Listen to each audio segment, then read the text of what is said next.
हाथ बढ़ाना, साथी हाथ बढ़ाना। कोरोना जैसी महामारी में जहां यह रोग तेजी से फैल रहा है, वहीं कुछ संस्थाएं अंतिम संस्कार का काम कर रही हैं। जहां इस बीमारी से मौत होने के बाद उनका अंतिम संस्कार करने का कार्य यह देवदूत कर रहे हैं। इस संकट काल में मोक्ष संस्था जबलपुर द्वारा गरीब और असहाय लोगों का अंतिम संस्कार कर एक मिसाल पेश कर रही है। यह संस्था कांधा देने से लेकर फूल चुनकर उन्हें पवित्र नदी में प्रवाहित कर मोक्ष दिलाकर पुण्य का काम कर रही है। वहीं दिल्ली में भी शहीद भगत सिंह दल ने कोरोना संक्रमित मरीजों को मोक्ष दिलाने का जिम्मा उठा रखा है और इंसानियत की ऐसी मिसाल कायम की है कि इन संस्थाओं के लोग किसी देवदूत से कम नजर नहीं आते। यह संस्थाएं पिछले कई सालों से यह काम पूरा रीति रिवाज से करती चली आ रही हैं। बड़ा ही मुश्किल काम होता है यह, क्योंकि कोरोना की इतनी दहशत है कि परिवार वाले भी अंतिम विदाई देने को तैयार नहीं हैं।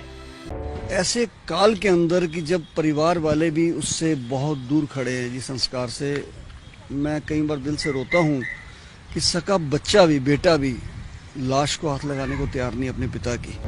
एक 21 साल की बच्ची की मैंने जो डेथ देखी है रोनी के अंदर, माँ बाप बेचारे घर के अंदर पड़े हैं, लाश उठाने वाला कोई नहीं है, रो रहे हैं, कुरला रहे हैं। मेरे मेंबरों ने अपने हाथों से उस बॉडी को निकाला और उसको हमने संस्कार के लिए लेके गए।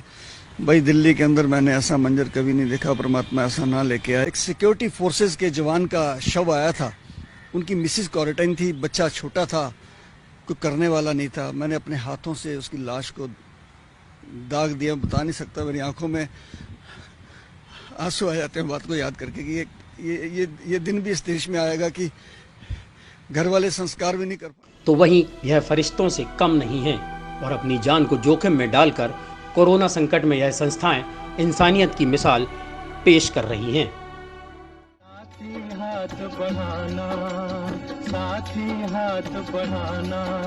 आप देख रहे हैं जनता के लिए, जनता की आवाज, जनता समाचार। अन्य खबरों के लिए हमारा चैनल सब्सक्राइब करें।